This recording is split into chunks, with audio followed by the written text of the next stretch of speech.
Hej alle sammen. Alle dem, der kender mig, de ved, at jeg ikke kan kode. Så derfor grinede hele teamet af mig i sidste uge, da jeg sagde, nu vil jeg kode noget med Interspeed. Basalt set vil jeg vise jer, hvordan jeg tager en simpel kilde og gør high performance, og jeg vil vise jer, hvordan jeg lægger to kilder sammen, og jeg gør det så simpelt, som jeg overhovedet kan, fordi jeg kan ikke kode. Basalt set det, der sker, det er, at jeg sender data til Interspeed, jeg modellerer og kombinerer data på den måde, jeg gerne vil have det ud på, og vise det i den anden ende, og så kan jeg hente det mega hurtigt ud fra den anden ende. Jeg starter lige med at vise, her er Interspeed, jeg hedder ikke Atlas, det er min søn, så jeg skulle lige misbruge hans navn her.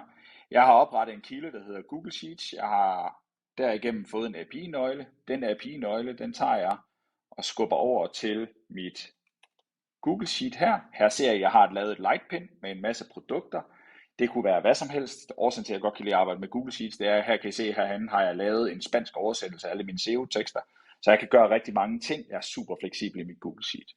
Det eneste, der er lavet herinde, er et lille UI, hvor jeg viser, at jeg kan sende data til Interspeed. Den UI består super simpelt af, jeg har defineret, hvad UI'en er. Jeg har ingestet, sørger for, at den skubber alt data op til mig, og det gør den ved hjælp af den her lille kodestreng, som jeg har bygget. Og den sender data til den her API-nøgle som en JSON-string. Når jeg har gjort det, så kan I se her, nu skubber jeg data til Interspeed. Scriptet kører, og mens den kører, så skifter jeg lige over på min anden side. Vi er tilbage i Interspeed nu. Her viser jeg så, at inde i min source entity, jeg går ned i product sheets, hernede, der ligger min data. Bemærk, klokken er nu 14.22, og hernede har jeg lige fået opdateret alle mine produkter 14.22. Jeg kan gå ind og kigge på mine produkter og se, her har jeg alle mine produkter i Interspeed. Nu er produkterne gemt, og nu kan jeg begynde at arbejde med dem. Så jeg kan faktisk slukke min kilde nede bagved, og stadigvæk levere en høj oplevelse på min kundeoplevelse. Her har vi produkterne. Det næste vi rigtig gerne vil gøre, det er, at nu vil vi gerne definere produkterne om. Herinde har jeg lavet en lang række skemaer til forskellige måder, jeg gerne vil vise produkterne på, men lad os bare antage, at jeg vil vise to simple udgaver af alt det data, jeg har. Så det, der sker herinde, det er, at jeg har et skema. Det her skema, det er bygget i JavaScript, så man kan gøre alt muligt sjovt med det. Basalt set er det, jeg gerne vil, det er, at hver gang jeg får et nyt produkt, så kører den det her skema og opdaterer produktet og det view, jeg gerne vil, efter de her betingelser. Det gør jeg igennem, at jeg kalder på mit produkt-ID, og så vil jeg gerne have to ting ud. Jeg vil gerne have et produkt ud, og det er produktnavnet, og så vil jeg gerne have en pris ud, og det skal være en pris, som der var i den oprindelige kilde, men jeg ganger det med 1,25, for jeg vil gerne vise, at jeg kan manipulere med data. Hvis man tænker, hold da op, det er magi det her, så kan man gå ind og kigge på det data, jeg har fra min oprindelige kilde. Det kan vi se herover. Så her vil jeg kunne mappe alt muligt sjov og ballade ud. Basalt set gør jeg det super simpelt for den her test.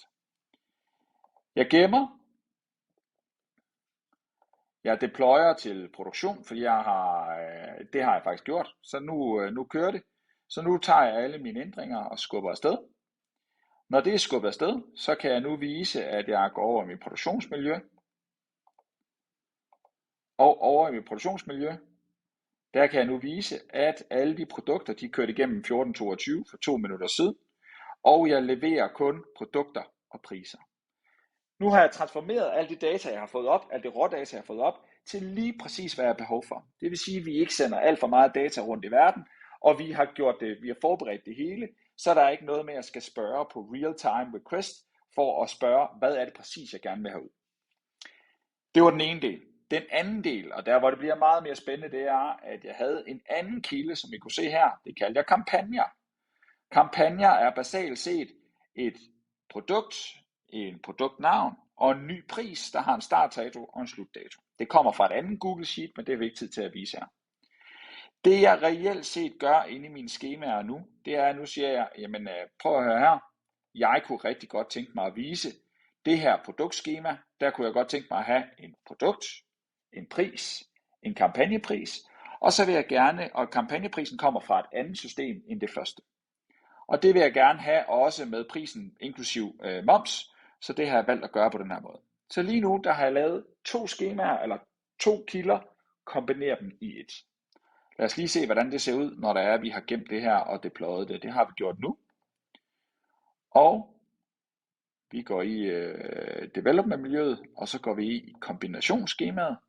Og så se her 14.22, da produkterne blev ingested, der kørte jeg de her skemaer.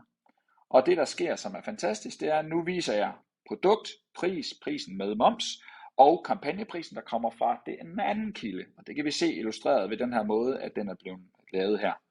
Hvis jeg har lyst til at se, hvad prisen er for den anden kilde af, så er den 10, og den kommer herover fra. Så nu har jeg taget 2 kilder kombineret. Jeg har taget det fra Google Sheets. Jeg har lukket Google Sheetsene ned. Så nu har jeg faktisk leveret høj hastighed. Vi svarer med 15 millisekunders hastighed, og jeg leverer et høj performing produkt. Jeg håber, I synes, det er fedt. Jeg synes, det er mega fedt. Vi snakkes ved.